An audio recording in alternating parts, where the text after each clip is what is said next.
Oi, pessoal! Bem-vindos a mais um episódio do Vou Ler e Te Aviso, o seu podcast literário. Oi, gente. Tudo bem? Hoje a gente tem um quadro novo que vamos estrear, que é o Cacete Literário. Não. Ou Ei, peraí. Cassete Literário. Esse é o nome correto do quadro. Não, a gente criou o quadro pensando nessas duas opções de fala. Pode ser De Cacete títulos. Literário de fala, porque escreve igual. Tá bom. Mas depende da sua entonação. Então, ou vai ser cassete literário ou vai ser cassete literário. Mas cassete é com C. Oh, aliás, cacete é com C, certo? Mas eu que tô falando. Tá bom. Brincadeira. Vai. Mas é cassete literário, mas a gente dá duas interpretações diferentes. Porque são livros que trazem um gostinho de nostalgia pra gente, mas que ao mesmo tempo foi um cacete de leitura. Do tipo assim, olha a lição de moral que tem aqui, entendeu? Olha o que aconteceu, entendeu? Foi uma experiência, assim, de, sei Um lá, livro que te deu um cacete. que te deu um cacete, é. Isso, que te deu um cacete na cabeça.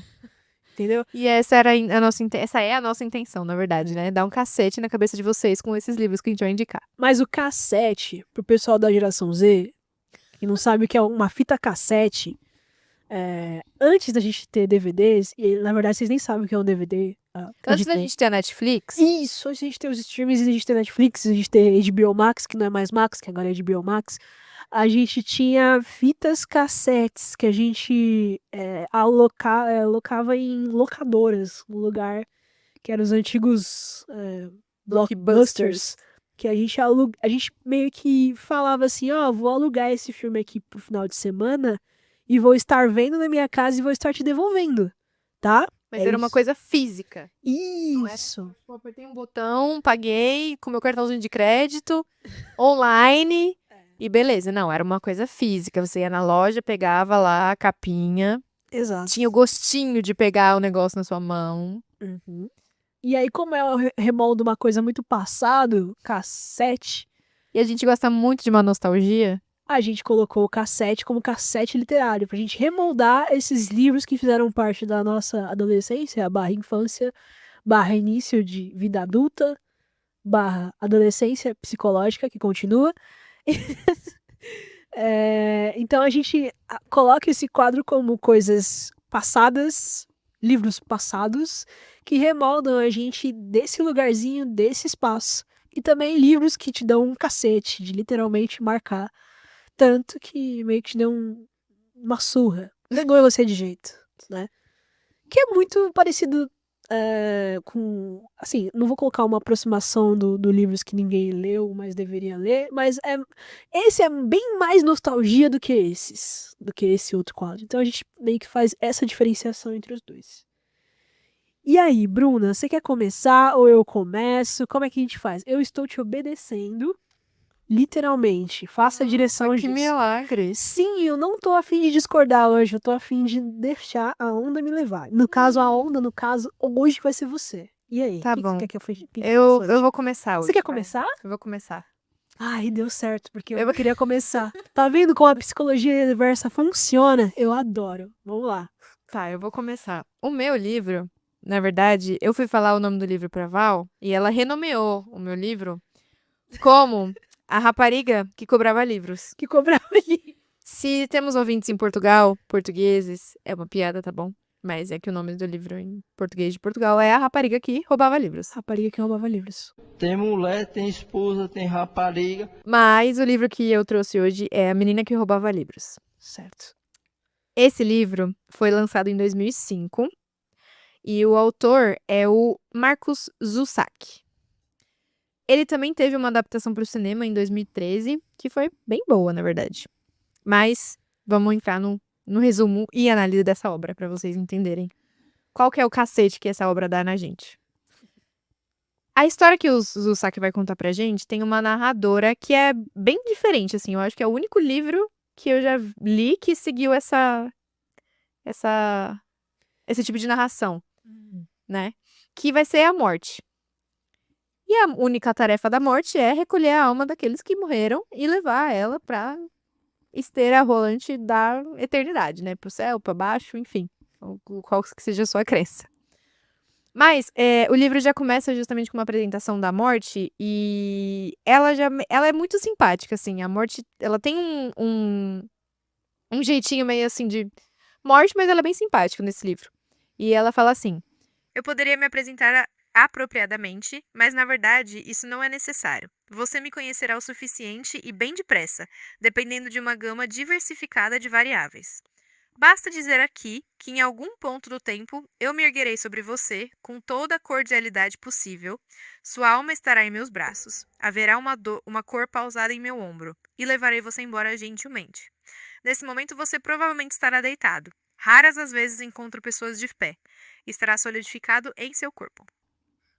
E aí a morte vai contar pra gente toda a observação dela do destino trágico dos seres humanos, né? E ela vai narrando assim de um jeito meio cínico, meio bem humorado, de como é que funciona o dia a dia dela, as tarefas do cotidiano, assim, tal qual um bom CLT, as demandas que ela tem que seguir, Ela batendo ponto. as metas, entendeu? E as dificuldades desse ofício dela, né? De levar os seres humanos embora desse plano astral. E aí, essa escrita dela no comecinho, essa narração, vai correndo bem sem muitos sobressaltos, vai bem tranquilo, até que em algum momento ela se lembra de uma menina que ela se afeiçoou, porque ela teve 3 momentos de encontro com essa pessoa. 3 oportunidades diferentes, que é a nossa personagem principal, que é a Liesel Memminger. O nome dela é alemão, então se a pronúncia estiver errada, eu sinto muito, mas é assim que eu penso na minha cabeça. Melhore do seu alemão, por favor. No próximo, melhore o seu alemão. Mas a Liesel encontrou com a morte em 3 vezes diferentes. E isso marcou muito ela, a ponto dela querer contar nesse livro essa trajetória, esses encontros e a impressão que ela ficou da Liesel. A morte, então, vai passar a acompanhar de perto a trajetória da Liesel, né? Que ela estava praticamente o livro inteiro acompanhada de um livro. E ela vai seguir essa trajetória de 1939 até mais ou menos 1943, que basicamente vai passar majoritariamente em 1939, no meio, assim, acho que no auge da Segunda Guerra Mundial, né? Então o cenário aqui vai ser a Alemanha nazista, que tá no meio, assim, dos bombardeios mais rigorosos, né? E bem mais frequentes. Na cidade de Moiting, também, novamente, desculpa a minha pronúncia em alemão, que eu não sei. Melhore de novo, melhore. Mas essa cidade é bem pertinho de Munique, né? E é ali que a Liesel vai passar basicamente todo a infância dela, né? O passado da Liesel é um pouquinho complicado. E aí a gente tem a primeira vez que ela vai cruzar o caminho da morte, né? A Liesel, ela é filha de uma mãe que supostamente seria comunista e ela tá sendo perseguida pelos nazistas. Então, aos 10 anos, a Liesel, a mãe e o irmão estão viajando porque eles dois foram meio que adotados por uma família alemã e aí a mãe estaria levando eles para essa família em troca de dinheiro para que ela possa fugir. O irmão da Liesel é o Werner, só que ele é bem novinho, ele tem 6 anos. E ao longo da viagem delas, que é de trem, a pé, de carroça, todo um cenário assim bem pobre, ele acaba morrendo, né, em 1939. E aí é bem, não vou dizer triste assim, mas é bem impactante, porque meio que o irmãozinho dela morre, elas enterram tipo assim, na cidade que elas estão, num lugar X, que ninguém sabe, ninguém conhece. E aí tá só a Liesel, a irmã, o coveiro. Tá só a Liesel, a mãe, o coveiro. E aí, tipo, enterrou, tá bom, vambora. E elas vão embora. E aí até a morte fala, tipo, tem um trechinho que ele fala assim: havia 2 guardas, havia uma mãe com sua filha e um cadáver. A menina, a mãe e o cadáver continuaram obstinados e calados. O irmão dela morto e ela e a mãe pra casa dos pais adotivos, né? Nesse primeiro momento que ela cruza com a morte, a morte acaba levando o irmão dela, o Werner, e a Liesel tá bem abaladinha, assim, bem mexida, e a morte já acha ela meio interessante ali, tipo, a reação dela, apesar de estar bem abalada, não sei o que, ela tem uma expressão bem, não vou dizer séria, mas assim, bem madura, por assim dizer, pra uma criança de 10 anos, né, diante dessa situação toda que ela tá vivendo. E aí, com o falecimento do irmão, a Liesel vai ficar sozinha, né, com a família que adotou ela, que o pai adotivo é o Hans Huberman. Ele é um pintor de paredes, né, que acaba ensinando ela a ler. E a mãe dela adotiva, que é a Rosa Huberman. A Rosa, inicialmente, não gostou muito da chegada da Liesel, porque eles tinham adotado 2 e a Liesel chegou sozinha. E a Liesel não falava quando ela inicialmente chegou, ela tava meio que ainda tentando entender, tipo, minha mãe me largou e foi embora. E o que eu tô fazendo aqui? Eu não conheço as pessoas, meu irmão acabou de morrer. E então ela fica muda, assim, no início. E a Rosa, ela é bem severa, assim. Eles já tinham um histórico de adoção de crianças que eles criaram, né? E soltaram pra vida. E ela é bem generalzona, sabe? Bem... Não é grossa, mas, tipo, bem cascuda, né?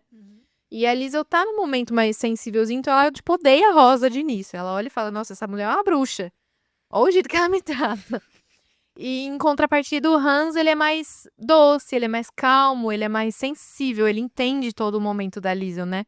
E ele consegue uma abertura um pouco maior com ela. Tanto é que ele consegue ensinar ela a ler, alfabetiza a Liesel, porque até então ela não tinha tido contato nenhum com escola, professor, enfim. E aí ele ensina ela a ler, a escrever e posteriormente coloca ela numa escolinha, né? E o Hans também tinha um hábito que ele gostava muito de ler histórias pra Liesel. E a Liesel gostava muito de ouvir. Então isso meio que fez ela pegar gosto por ouvir histórias quanto por ler histórias, né? Aí já começa também a trajetória dela no mundo da literatura. Olha aí, que legal. Além dos pais, ela tem o vizinho dela, que é o Rudy Steiner. Ai, o Rudy, gente.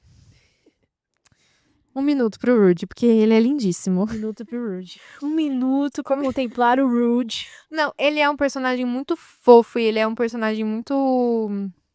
é gostoso de ler, tipo, sobre ele, assim. Porque ele tem a idade da Liesel, ele é um menininho filho de alemães nazistas, tipo assim... Que os nazistas consideravam como os puros sangue deles lá, né? Então, tipo... Sangue ariano. Isso. Então, ele cresceu já nesse centro de vivência nazista, né? Com esse dia a dia. Só que o Rudy, ele era uma criança. Então, tipo, ele ouvia, mas ele não entendia. E o Rudy, no momento que a gente tá lendo sobre a Liesel e conhece o Rudy, ele faz atletismo na escola. Ele é corredor. E ele era muito fã do Jesse Owens. O Jesse Owens era um corredor que ele superou a marca de 8 metros, né? E ganhou uma medalha de ouro nos Jogos Olímpicos de Berlim, que aconteceram na Alemanha, na época da Segunda Guerra. E o Jesse Owens era negro. Então, tipo assim, ter conquistado isso na Alemanha nazista foi uma puta uma coisa. Sim. E o Rudy, ele é uma criança, então, tipo, pra ele... É um atleta, ele tinha muita admiração e ele falava que ele queria ser igual o Jesse Owens. Só que ele falava isso na escola, ele falava isso pros amigos, ele falava isso pra família, num cenário de Alemanha nazista. E aí tem uma cena que ele tá treinando e aí ele pega restos de carvão da rua, eu acho, e ele passa o carvão pelo corpo porque na cabecinha dele ele vai ser rápido igual o Jesse Owens se ele parecer com o Jesse Owens. E aí o professor / técnico dele encontra ele, todo pintado, e chama o pai e ele recebe um cacete do pai dele pela situação, né? Leve. Mas, assim, o Rudy é um personagem muito bom, gente. Ai, muito bom. Corações Leiam. pro Rude. Muitos corações pro Rudy, né? E aí ele vai virar o melhor amigo da Liesel ao longo dos momentos que a gente vai ver no livro, né? E a relação deles é muito legal de ver, assim, tipo, amizade de criança. Amizade mesmo, sabe? Nada voltado pra algum sentido amoroso, mas só amizade mesmo. E eles com, tipo, 9, 10 anos, é aquela amizade bestinha de, tipo, um soco no braço, um não sei o quê, sabe? Sim. É bem gostoso, assim. Vi um Fusca, te dei um soco no ombro. É. Gosto muito. E aí, conforme a Liesel vai crescendo ali na família, ela vai amolecendo um pouquinho o coração da Rosa, o Hans vai ensinando mais pra ela vai desenvolvendo mais o hábito de leitura e o hábito de escrita, né? E ela vai pegando gosto por isso. Até que um outro personagem bate na porta deles, que é o Max Vanderberg. O Max, ele é filho de um conhecido do Hans, só que o Max é judeu. E a família dele é perseguida por supostamente também serem comunistas. E aí o Max, como ele conhece como o pai dele conhece o Hans, ele chega lá meio que pedindo asilo. E aí eles acolhem o Max no porão da casa, assim, por um tempo, né? Mas aí depois acaba ficando um pouco mais complicado. E aí o Max, ele vai embora, assim, no meio da madrugada. Mas ele é escritor. E no tempo que ele fica na casa com a Liesel, ele meio que influencia ela nesse sentido também. Ele mostra pra ela outra visão da escrita. Não só a visão que o Hans tinha, né? De literatura no sentido mais de conto de histórias, assim. Ele abre o leque pra ela de possibilidades. Aí, a gente vai entrar na segunda vez que a Liesel encontrou com a morte. Que foi quando, perto da casa dela, um avião caiu. E um menino foi verificar, né, se o piloto desse avião ainda estava vivo, e o piloto estava. Só que a segunda pessoa que apareceu foi a Liesel. E logo que a Liesel apareceu, o piloto morreu. Então, quando a morte foi buscar o piloto, ela também encontrou com a Liesel. E aí, novamente, a morte toda... Que loucura, menina. Você aqui de novo?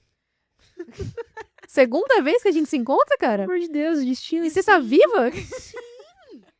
Eu não acredito, não canso de se encontrar. Pelo amor de Deus. E aí, diante desse cenário todo de Segunda Guerra e tal, a Liesel, a mãe dela, passava roupa, né? Lavava roupa para a família do prefeito. E a Liesel era quem ia buscar e entregar as roupas, né? Então, numa dessas vezes, a Liesel acaba fazendo amizade com a mulher do prefeito, a primeira-dama. E a mulher eles tinham um filho, só que o filho foi pra guerra e, se eu não me engano, o filho faleceu lá na guerra. E aí a esposa era meio que uma mãe enlutada, né? E aí ela viu um pouquinho na Liesel da curiosidade do filho dela. Então ela acaba deixando a Liesel entrar na casa deles pra ler os livros que eles têm lá. Porque eles têm uma baita bibliotecona, assim, com um monte de livro. E livros de fora. Não só livros alemães e não só livros aprovados, entre aspas, pelo regime nazista, né? Livros europeus, livros asiáticos, livros russos, enfim. Livros latino-americanos e por aí vai. E pra ela, a bichinha tava no paraíso, né? Quanto mais livro, melhor pra ela. E como a Liesel era criança, então, tipo, dentro da biblioteca, com todas essas influências de livros de outros países, né? Países estrangeiros e países que o regime nazista achavam errados, né? Achavam comunistas. Ela não tinha essa noção, né? De que era censura e por que era censurado. Então, a bichinha tava no céu com esse tantão de influência. Até que o prefeito descobre que ela tava lá e enxota a menina pra fora e nunca mais deixa ela voltar. E aí, temos a grande cena, que deu origem ao nome do livro, que é, no auge da Alemanha nazista, teve um evento que as cidades que eram mais controladas, né, majoritariamente controladas pelo regime de Hitler, eles foram obrigados a incendiar qualquer material que fosse de fora, que não fosse da Alemanha mesmo, ou que não fosse, assim, tipo, revisto, passado por uma revista, pra justamente censurar as partes que não podiam, coisa assim. Então, todo mundo foi obrigado a pegar tudo na sua casa que fosse de fora, americano, russo, não sei o quê, e jogar numa pilha e botar em fogo. E a Liesel, como uma criança, ela não entendia isso, e tem até uma cena que o pai dela dá um livro na mão dela e fala, você tem que jogar. E aí ela olha em volta assim, e, tipo, tá todo mundo meio que olhando pra ela pra ver se ela vai jogar também. Porque até então o regime deles não tinha muita discrepância. Tipo, pra eles, se você fosse criança, mulher, adulto, idoso, e você não fizesse o que o regime pedia, você era comunista. Exatamente. Então, meio que ela também tava sendo vigiada, né? E aí ela joga o livro e eles ficam até o final desse evento que tem. Só que quando todo mundo vai embora, o fogo já apagou, a Liesel acha um livro que não foi queimado. Tá só chamuscado, e aí ela pega e rouba o livro e leva pra casa. E aí, entramos no comecinho do fim do livro. Mas, basicamente, o pai dela acaba sendo convocado também pra guerra. Só que o pai dela já é um pouquinho mais velho e tudo mais, e nesse meio tempo, a cidade que eles estão é bombardeada algumas vezes. Então, nessa parte do livro, ele é passado basicamente nos bunkers, porque a Liesel toda vez, ela tem que descer para os bunkers junto com a mãe, os vizinhos, e o pai tá na guerra. E aí, antes dele ser convocado, o Hans, ele sempre tocava acordeão quando eles estavam nos bunkers pra acalmar todo mundo, né? Porque ali dentro você tinha criança, bebê, adulto, idoso, e todo mundo com medo de, tipo assim, pô, se cair uma bomba aqui, a gente vai morrer soterrado. E, enfim, essa situação toda, né? Nesse clima gostoso, assim. Maravilhoso. Segunda Guerra é sempre uma coisa gostosa, né? E aí, quando o Hans é convocado, a Liesel desce com o acordeão dele. E aí ela meio que fica abraçadinha, assim, no acordeão, porque é uma lembrança dela e pros outros também, né? Do tipo, ele tocando era uma lembrança de conforto. Então ela, ali com o acordeão, também acaba sendo. Até que depois de alguns anos, o Hans volta da guerra. Como ele já era mais velho, tinha algumas questões de saúde, o exército meio que dispensa ele dos Ah, serviços, dispensa, é dessa verdade. prestação de serviços, né? E aí ele volta já bem abatido, bem idosinho. E aí eles continuam seguindo a vida deles, né? E aí, na terceira vez que a Liesel encontra com a morte, é já um pouco mais no fim do livro, que a cidade dela é bombardeada. E aí, eu não vou falar essa parte, porque vocês vão ler, vocês vão sofrer, mas é um sofrimento bem válido. É muito bom. É. Beleza. Meu, eu acho que A Menina que Roubava Livros é um livro, assim, que ficou muito relacionado com a Anne Frank na época. Eu acho que teve uma relação, não tipo, comparar os dois, mas eu acho que teceu isso no imaginário do pessoal, tanto que fez um sucesso danado na época. E você via coisas assim, você via vários tipos de livros estrangeiros, você via A Menina que Roubava Livros, você via uma porção de livros da Anne Frank, você via um pouco de livros da Jojo Moyes e via esses tipos de best-sellers na época que ele foi lançado. Ele foi lançado em 2007. 2007. Aqui no Brasil, 2007. Então, Eu acho que 2007. os dois, assim, querendo ou não, obviamente não são iguais, mas eles têm muita similaridade. Sim. É a visão de uma menina, uma criança, no meio desse conflito internacional, né? Então, tipo, é a visão dela sobre todas as questões. A Anne Frank ainda tem uma questão um pouco mais, porque ela era judia, né? A família dela era judia, então Sim.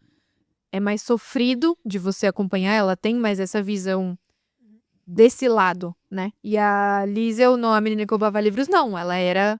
Por mais que a mãe dela fosse perseguida por ser supostamente comunista, os pais adotivos dela são alemães. Então não tem tanto essa perseguição, né? Você não sente tanto essa Sim. ameaça constante, né? Do É. que a gente sente com a Anne Frank. E eu acho que por isso também acaba sendo um pouco mais gastante de você ler o Diário de Anne Frank do que você ler da menina que roubava livros. É, realmente. É mais, tipo, a colocação de... Sei lá, eles impunham uma característica pra mãe, que poderia ser ou não. Mas aí no Anne Frank a pessoa realmente... A pessoa é seguida justamente por questões de raça. Sim. Então, realmente. Gente, muito bom o livro. Eu li faz uns 11 anos, mais ou menos, e eu realmente não lembrava de tanta coisa. Tanto que a Bru pegou esse, e aí eu peguei outro livro pra gente falar daqui a pouco. Quase falei o nome do livro. Olha o É spoiler. um mistério, é um mistério. O mistério, o nome do livro tá na capa do episódio. Nossa, é verdade, né? Não dá pra fazer suspense nisso. Tá bom. Mas, assim, é um livro muito bom. O filme, eu não lembro, eu acho que eu não assisti o filme, sabia? O filme eu achei bom. Você achou bom? Eu achei que ele capta bem a essência. Eu senti um pouco de falta, apesar de no filme você também ter a narração da morte, eu senti um pouco de falta no filme da morte ser um personagem. Porque apesar de no livro ela ser a narradora, ela também é um personagem. Uhum. Porque você tá acompanhando Sim. o dia a dia dela. É. No livro é só como, tipo aqueles filmes, no filme é só como aqueles filmes do tipo a Encantada, sabe? Que tem uma narração, tipo, era uma vez, não sei o que, não sei o que lá. Nossa, eu não achei legal fazer assim. Ela não. acaba ficando um pouco mais só como narradora e não efetivamente personagem, sabe? Ela é uma narradora só observadora, então. E tem muitas falas dela que eles cortaram, assim, no filme. Mas, assim, não é ruim o filme. Eu acho que a essência em si da história da Liesel eles pegaram. Só eu senti falta realmente desse ponto, de mais destaque pra morte, que, querendo ou não, é a personagem principal, né? Ela que do conta livro. as 3 aparições, tá? Tipo, Uhum. realmente faz diferença. Bom, agora, vamos lá. Vamos falar do que é você, Alaska. Gente, John Green, tá? Vamos falar de John Green? John Green, eu tenho uma sensação, uma relação com o John Green. Pra quem foi adolescente em 2012, 13, 14? 13, nossa, 12, 13. 12, 13 vai sentir John Green, hein? Meu Deus, Vai vocês vão sentir. sentir, hein? Vocês vão sentir. Não, Esse cacete vai bater que vai bater, viu? por incrível que pareça, eu não tô falando aqui com vocês sobre... Qual é aquele livro mais famoso dele? Da capa azul, meu pai? A culpa é das estrelas. A Culpa é das Estrelas. Eu poderia estar falando da Culpa das Estrelas? Poderia. Mas eu não vou falar da Culpa das Estrelas hoje. Eu vou falar de O Esquecido, tá? Poucas pessoas lembram de Quem é Você, Alaska. E assim, o Quem é Você, Alaska, não vou dizer que é o livro mais diferente dele, mas eu sofri um pouco menos, tá? Do que se eu tivesse lido os demais. Eu acho que assim, quando a gente fala de John Green, a gente vê uma coisa que ele faz de progressão de personagem, que ele contempla o personagem principal, uma evolução de uma pessoa que era tipicamente sem graça. E aí ele vai fazendo esse caráter evolutivo nele, e vai fazendo. Só que eu acho que nesse do Quem é Você, Alaska, ele traz umas nuances um pouco mais diferentes. Por quê? Porque ele traz mais conflitos, eu acho. E ele traz, além dos conflitos, o personagem tenta se resolver um pouco mais. E eu acho que esse livro é diferente porque a carga de mistério dele me motiva a continuar lendo, né? Não é a carga de desgraça que me motiva a continuar lendo, é a carga de nuances ali. Porque a gente tá falando de Quem é Você, Alaska, a gente tá falando de um livro sobre conflitos da adolescência. Vamos tocar de novo na veia adolescente e da desgraça que é esse momento adolescente, tá? A dificuldade que é passar pela puberdade. Exatamente. Sabe aquela fase? Ai, fase de descobertas. Sim, gente, é um saco ficar se descobrindo. E aí a gente entra nesse período com um cara chamado Miles. O Miles, ele quer essa fase de descobertas porque até o segundo ano do ensino médio ele não teve isso. Então ele vai para uma cidade um pouco mais longe e quer descobrir tudo que ele não descobriu, né, até os 15 anos, quando ele faz 16 e vai pro terceiro ano do ensino médio. Porque aí é o vai ou racha do Miles. Se eu não fiz nada de ingerir drogas no meu corpo, de beber, de pegar a pessoa... Enfim, se eu não fiz nada até agora, o terceiro ano vai ser a minha fase. Terceiro ano é o meu ano. Sabe quando você entra no ano e fala assim, ó, é o meu ano. Mas o cara quer compensar 3 anos em um. Ó o Getúlio Vargas aí. Ele é o planejador. Não é Getúlio Vargas não, pô. Não é não? Quem que É é? o JK. A JK, é verdade. Cara, a gente tá tão bem de história, né? De aulas de história, de aulas de química. Esse é um episódio de nostalgia, então a gente tá tendo nostalgia de lembrar essas coisas também. Tá gente. bom, então a gente faltou nas aulas de história, a gente tá compensando isso numa desculpa clássica. E aí o Miles vai por tudo ou nada, entendeu? Ele é um cara muito retraído, mas ele quer fazer com que isso compense. E aí ele vai para um internato, né? Uma escola... O cara quer viver o auge da adolescência e vai pro internato. É. No lugar mais Integral, né? controlado. Pô, mas será que os pais têm controle das crianças no internato? Isso aqui é uma questão. Porque você tá enclausurado numa Mas é escola. internato misto? É. Ah, entendi. Então, agora a gente entendeu. Será que ele tem... Mesmo assim, se for só de homens, só de mulheres, será? Ó, tá vendo? Vamos deixar isso aí pra quem já estudou em internatos, né? Se vocês já estudaram internato, se alguém já estudou internato, comenta lá no nosso post do Instagram. Isso, gente. Se realmente tem essa liberdade toda que a gente pensa. Deve ter os inferninhos dentro do próprio internato pra gente fazer.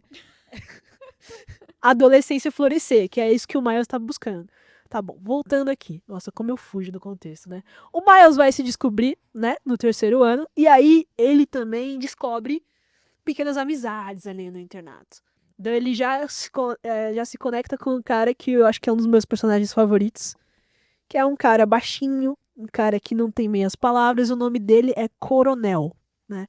Coronel é o típico festeiro, o típico bom vivant, que vai ensinar pro Miles como se vive no terceiro ano e na adolescência em geral. Então, ele é o parceiro, o casca de bala do Miles ao longo dessa narrativa. Então, a questão da liberdade, da jovialidade ali, da jovialidade, ele é tudo nas costas do coronel, que ele faz e acontece e apresenta o Miles ao 3º ano do ensino médio e o que é ser adolescente. Junto a isso, junto a essa turminha que se reúne ali, a gente vai ter uma garota chamada Alaska, tá?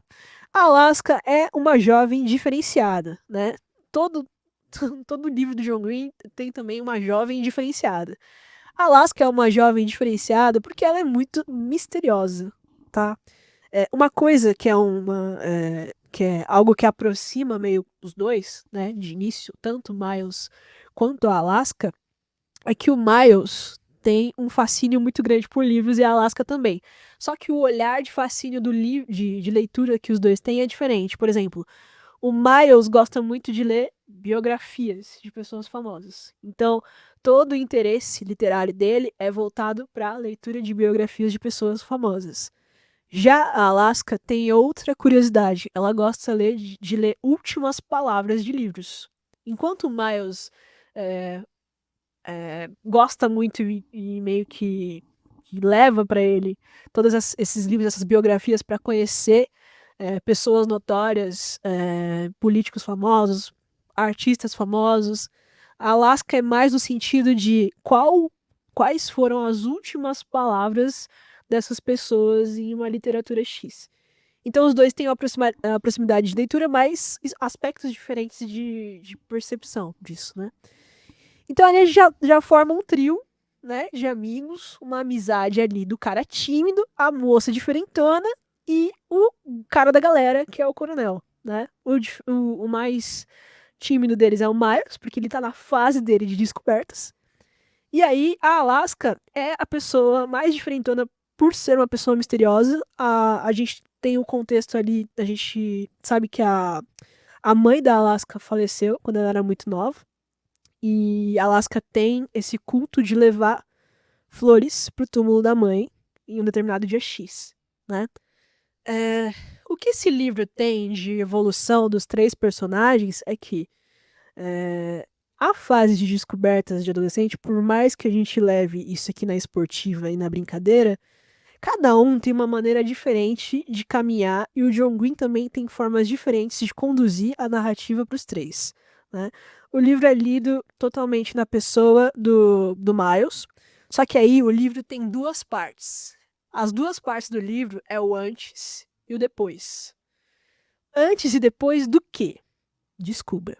Tá? Não posso dizer o antes e depois de quê. Eu sei que existe uma parte do antes e uma parte do depois. É só isso que eu posso dizer pra vocês. Não posso dizer muita coisa, tá? Mas o livro é dividido nesses 2 momentos. Então eu tenho o antes de alguma coisa, que é toda a narrativa do encontro deles, né? Da evolução dos 3 personagens em conjunto, né? Basicamente as vivências de como eles adquirem amizades. Então não são a amizade só com os 3, mas como o Miles conhece a escola, conhece cigarro, conhece álcool, conhece festas, como todo adolescente normal. Mas é tipo flashbacks? Ou é, tipo, tudo antes? Tipo, você vê tudo o que aconteceu antes e depois Isso. tudo o que aconteceu depois. Exato. Então eu não tenho exatamente isso. Achei que era tipo, vai e volta, vai e volta, Não, vai e volta. não. É tudo do antes e depois tudo do depois. Agora, repensando aqui, eu acho que eu não li esse livro, não. Você não leu esse livro, não? Acho que não. Eu não tô lembrando. Quem é você, Alaska? É.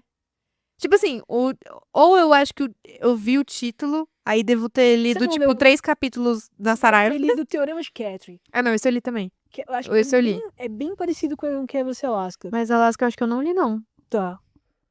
Então Continua. lendo. Personagens misteriosos, um tímido e um bom vivan. É isso. Tímido, um bom vivan e uma gótica. Exato. Putz, é literalmente isso.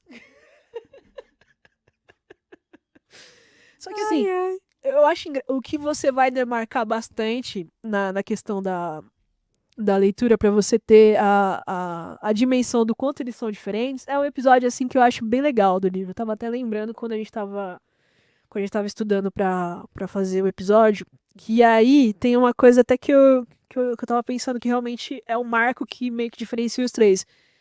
Quando eles vão fumar cigarro.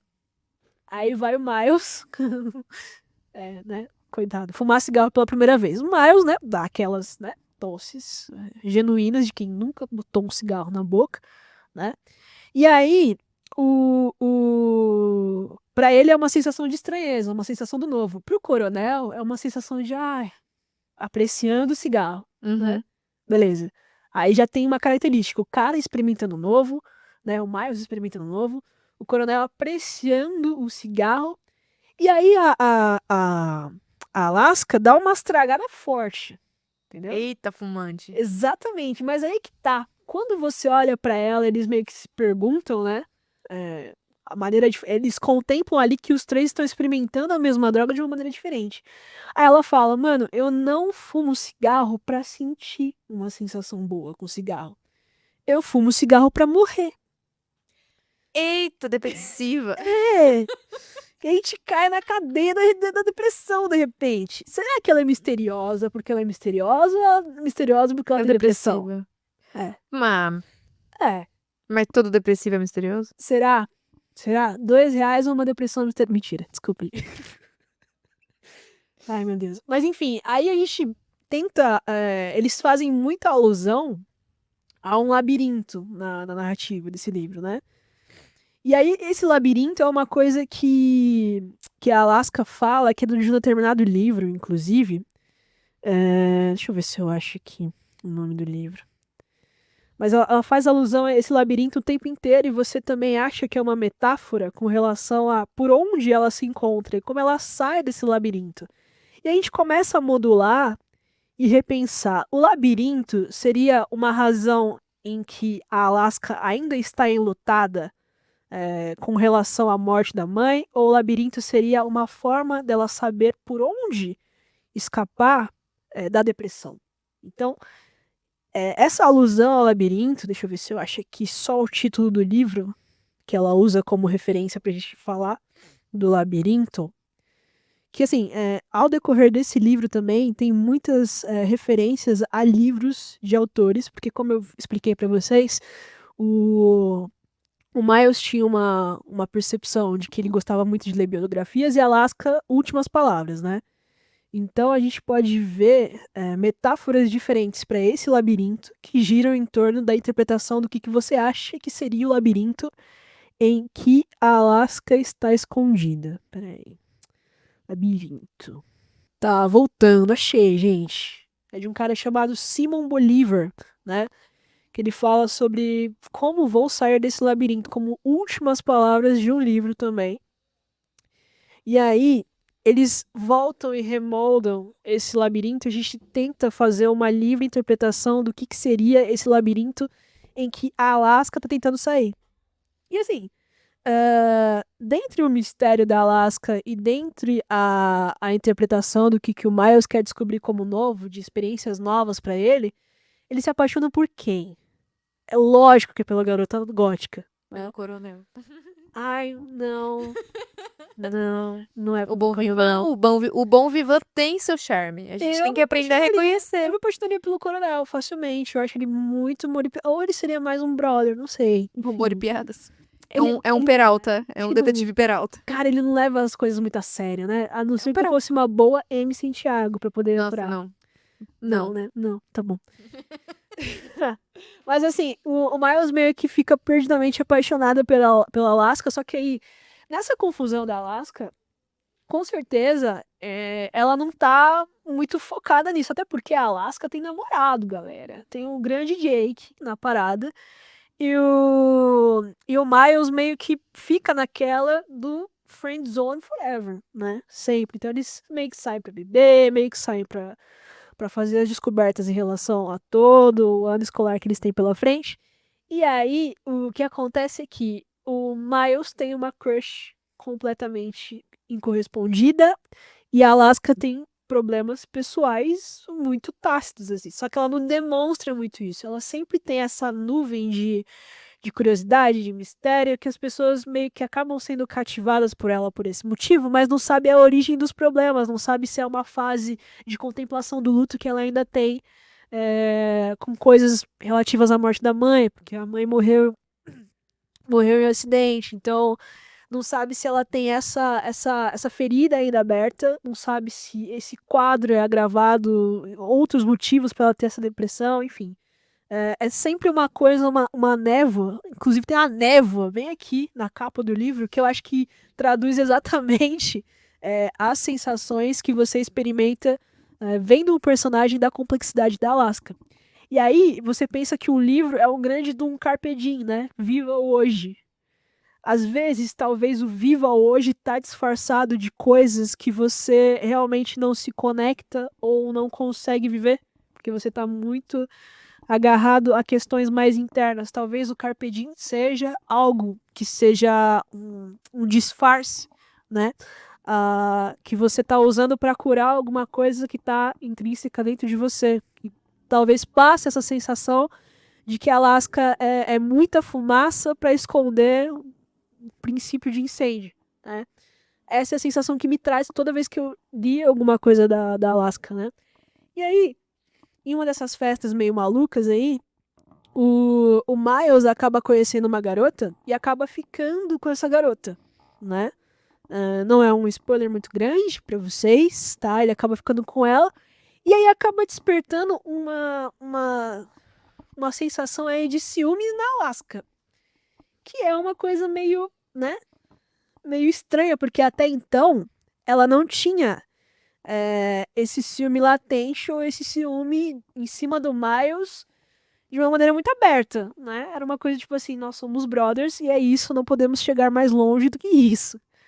Mas aí eles depois acabam meio que ficando. E é um momento pro Miles, assim, tipo, fogos de artifício, cores, coração, meu mundo sendo completamente colocado em órbita e fazendo sentido. Beijei a garota gótica.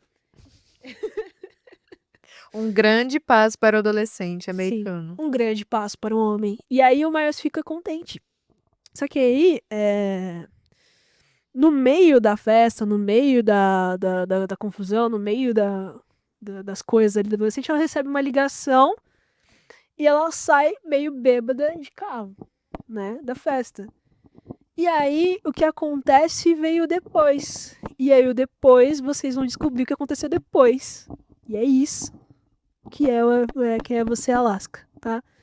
O que eu posso dizer é conflitos da adolescência, um pouco de choque de realidade, um pouco de descobertas, sim, mas aí é que tá. Eu acho que esse livro, pra mim, na fase em que eu li ele, foi muito interessante porque eu acho que foi uma das coisas mais densas que eu li. Não tô dizendo densa de intensidade, sabe? Eu tô dizendo denso no questão de que, na questão de que você enxerga a superfície, mas você não enxerga o interior das questões. E ali você consegue enxergar o interior das questões no depois. Parece que o John Green coloca uma face no antes de você enxergar só a superfície das coisas. Depois, a gente parece que ele coloca você em outra realidade, em outro tipo de clareza de acontecimentos, que faz com que você tenha outra visão do livro, né? Que é aquilo, o negócio do realmente você levar um cacete. Então, eu acho que essa divisão do antes e depois do Quem é Você, Alaska, me fez refletir bastante nos meus primórdios ali, de quase fim de adolescência, da gente nunca enxergar a superfície só como uma coisa tácita, uma coisa que você consegue tocar sempre no interior da complexidade do ser humano. Tem outras coisas que talvez estejam muito escondidas e não estão tão palpáveis. Então, para mim, é um grande cassete literário, porque até então, até aquele momento ali, eu lia livros muito assim, no universo da distopia, lia muitas coisas relacionadas à mitologia grega, lia muitas coisas colocadas em um universo de fantasia e não tinha noção de como que era feita a relação de um romance com interações humanas muito vivas. Eu acho que Quem é Você, Alaska traz um pouco disso, traz um pouco de complexidade, que foi o gatilho, assim, pra mim também me interessar por romances um pouco mais densos, que fosse mais do que Sessão da Tarde, às vezes. Que, não tirando mérito, é maravilhoso livro de Sessão da Tarde pra você romper uma ressaca literária pra você realmente se entreter. Mas parece que abriu o mundo pra mim ver livros de drama como uma leitura válida também. Então, pra mim, John Green fez muito bem esse livro, que é também diferente dos romances do Nicholas Spark, por exemplo. Então a gente tem, cara, tem uma metáfora assim de vida que é muito válida. Eu acho que são personagens interessantes, são personagens cativantes. O Miles, eu confesso pra você que eu não acho tão interessante. Mas eu acho que talvez o jeito simples que ele introduziu na história meio que leva a gente a perceber o desenvolvimento dele, né?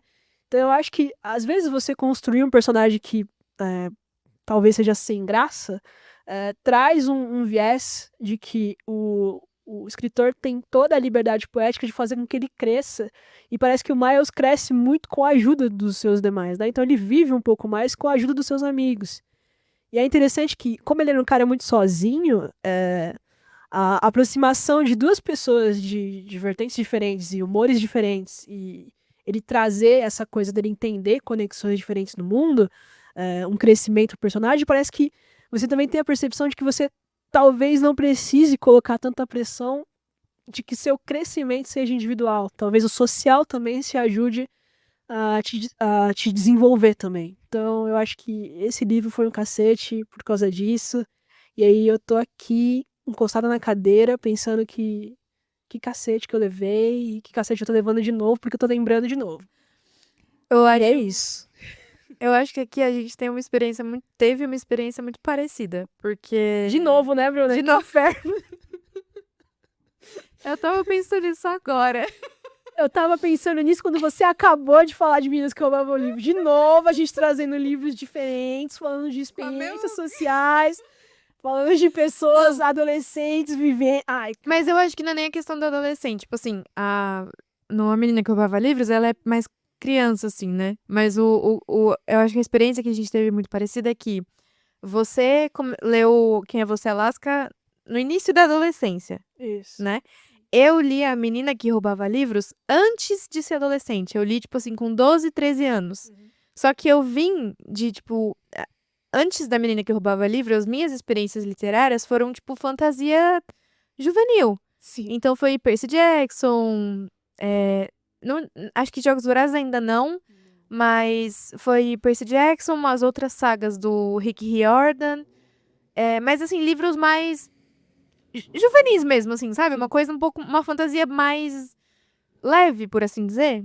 Então, ainda era um começo infantil, por assim dizer, na literatura. Aham. E o cacete que eu senti com A Menina que Roubava Livros foi justamente nisso. Eu tava vindo de uma coisa muito... Ai, muito legal, muito infantil, muito levinha, assim, sabe? E apesar de... A Menina que Roubava Livros, ela trata, óbvio, de um cenário pesado, horrível, o contexto histórico é realmente complicado, e a narradora, mesmo sendo a morte, é muito leve. Então, eu acho que quando você começa a ler, você não sente esse peso todo. E aí, eu, no começo, não senti também. Eu fui sentir no fim do livro e falar, caramba, realmente, a vida não é só essa fantasiazinha de deuses, magia, não sei o quê, monstros, dragões, não sei o quê, tipo... A vida é muito mais, assim, tipo, a história é muito mais, a leitura é muito mais, a literatura, né, é muito mais do que isso. Então, o meu cacete foi nesse sentido de, beleza, eu li muito fantasia, eu gosto muito de fantasia, sempre gostei, mas, tipo, a literatura não é só isso, e é legal a gente explorar outros níveis. Então, tipo, pra mim, assim como pra você, Quem é Você, Alaska, foi um baque da adolescência, no sentido de, tipo... o divisor de águas, né? Da tipo, forma que tudo a é gente mais aprende a denso. ler. Tem um nível mais denso, não é só superficial. A Menina que Roubava Livros foi isso pra mim, mas mais nova. Tipo, realmente, a vida não é só essa superfície bonitinha de fantasia que a gente tem, a vida é mais. E aí, de novo, a mesma experiência. De maneiras diferentes, mas assim, uma experiência muito parecida. E, gente, a gente jura pra vocês que não é de propósito, tá? Não, cara. A gente jura que não é. Vou dizer pra vocês como a gente organiza esse episódio de quadro. A gente fala assim, Bruna, fala um livro aí que te deu um cacete. Ela vai e coloca lá o nome dele na pauta que a gente usa. Fala um nome de livro que você levou um cacete. Aí eu vou e coloco o nome do livro. Tipo assim. Não é Apesar de- pensado previamente. É tipo assim, eu gostei desse livro, eu vou falar dele. É literal. Apesar de eu já ter lido a Menina que Roubava Livros há muito tempo atrás, foi até depois de Quem é Você, Alaska, se eu não me engano. Não me veio na cabeça a conexão que a gente estava prestes a fazer também, das nuances dos dois livros. Mas sei lá, acho que também marca muitas coisas em relação a como a gente interpreta, sei lá, os livros em relação a o que marca de verdade, né? Talvez seja isso que aproxima a gente acaba meio que fazendo essas escolhas parecidas, mas literalmente, gente, não é combinado a gente trazer coisas de contextos semelhantes, né? Apesar de a gente só tem opiniões muito diversas, mas a semelhança na conexão aqui foi algo de novo, né, que a gente trouxe. Igual a gente trouxe com o Avesso da Pele e Fica Onde Está, viu? Então, corra. Se você não viu, tá? É o nosso episódio ali, livros que ninguém leu, mas deveria ler. Já tá disponível no Spotify e no YouTube. Exatamente. Então, vai lá ouvir depois que você terminar esse Um aqui, leve tá bom? merchandise. É isso. Tem mais coisas pra acrescentar, Bruno? Cara, Do seu livro? eu acho Além que de não. leiam, por favor. Leiam, por favor. Mas eu acho que é isso, assim. São livros diferentes que tratam, apesar de a temática não parecer tão similar, mas de certa forma são, com abordagens diferentes, né? Acho que só o significado que carrega um pouco de similaridade, talvez, né, na percepção que a gente teve. Mas são duas abordagens. Então, enquanto Quem é Você, Alaska tem uma questão da adolescência um pouco mais densa, né? Um pouco mais aprofundada, de tipo assim, olha, vamos levar a sério essas questões, vamos pensar mais, vamos levar em conta o background, né? Sabe o que eu acho legal do John Green, que é Você, Alaska, também? É que quando ele fala sobre sexo, drogas, é muito desleixado, da maneira que a gente falaria abertamente com um amigo, colega. Então aqui parece que ele entra num contexto muito dele. Não sei se é uma vivência dele, falar de uma maneira Mas muito pessoal, mais... tipo, falar de uma maneira que o adolescente falaria ou agiria em relação a drogas e sexo. Entendeu? Acho que isso dele conseguir entrar, sendo um cara de seus 30, 40 e poucos anos, conseguir entrar de novo nesse universo, diz muito sobre o bom autor que ele é.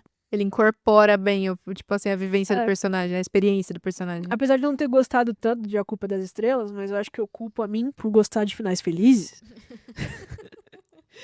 Que é Você, Alaska, me dá uma percepção de que ele realmente consegue ser imersivo em algumas situações. Nesse aqui ele foi bem imersivo. Eu me senti muito na adolescência, nesse grau de interpretação de como a gente interpreta as coisas quando a gente é jovem, né? Como a gente é teimoso, como a gente pensa que a gente tá certo o tempo inteiro.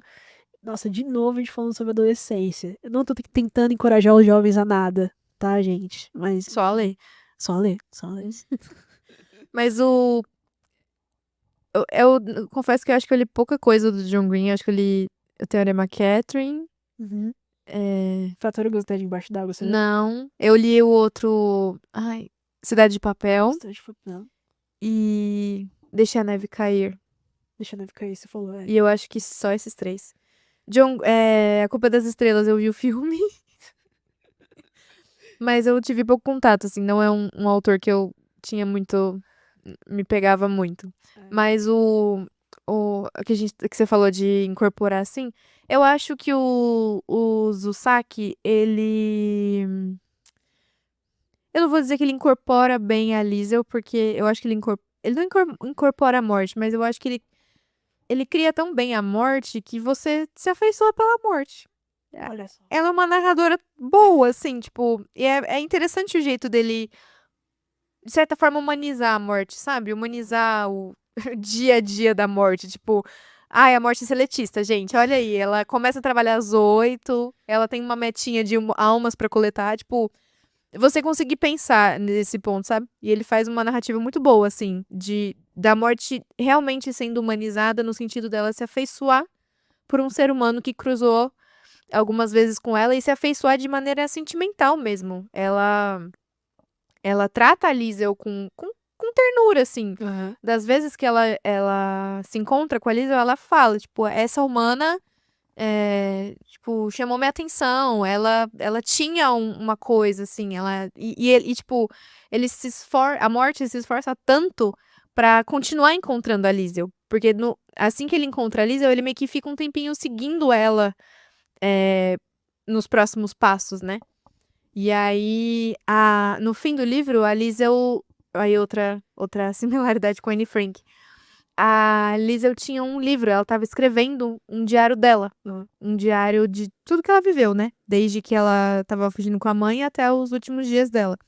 E no fim, quando a Liesel morre, quando a morte efetivamente vai encontrar a Liesel, ela pega o diário da Liesel e ela lê. Então, meio que, tipo, no fim do livro você entende que a morte tá narrando, nas palavras dela, o diário da Liesel. Não é um bagulho assim que para numa caçamba de lixo e a morte vai resgatar? Não é um bagulho assim? É isso mesmo. Lembrei agora. E é bem interessante, assim, ter essa incorporação de uma morte humanizada, de uma morte com sentimentos, por assim dizer, sabe? Porque a morte seria, tipo, sei lá, não vou dizer um deus, mas uma coisa mais, sei lá, sobrenatural, espiritual. Não seria alguma coisa com sentimentos, assim, né? Se você pensa de primeiro momento, você não fala, a morte se afeiçoa. Engraçado é que pra gente é um evento, né? Que aí ele catalisa como uma pessoa. Mas, tipo, é um evento. Você personificar, você personificaria como uma pessoa ruim. Sim. Porque pra gente é um evento que a gente não quer, a gente quer meio que viver. A gente liga com uma coisa negativa, né? Exato. Conecta. E essa construção é interessante, você conseguir deixar ela humanizada no sentido de que, apesar dela ser a morte, dela te levar um dia, né, pra você subir ou descer, depende. Ela tem sentimentos, talvez sejam sentimentos por você e pela sua vivência. E ela sofre, nas vezes que ela encontra a Liesel, que ela vai pegar as pessoas, ela sofre, ela sente mesmo, assim. Cada um. Tem um que ela leva. Ai. Que ela sofre tanto, gente, tadinha. Eu sofri junto também lendo, e você vai sofrer junto quando você estiver lendo também. Mas lê, gente, pô. Mas é bom ter experiências assim. Mas é bem interessante essa forma dele de humanizar a morte, assim, de fazer você se afeiçoar por ela, porque ela sofre fazendo o trabalho dela. Exatamente. Bom, E é isso. é isso? Fechamos? Temos de novo, tá? Leiam os 2 livros, por gentileza.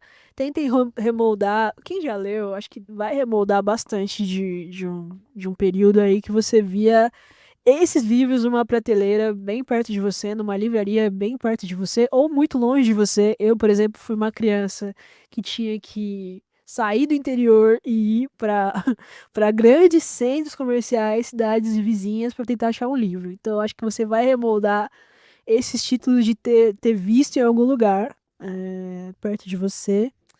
E assim, gente, são histórias que trazem nostalgia. Eu estou aqui completamente embasbacada, com um cacete bem estruturado no meu cérebro de volta. E espero que vocês acompanhem e gostem de ler coisas assim, títulos assim. A gente volta na próxima terça? Não, a gente vai dar uma semana de descanso pra vocês novamente.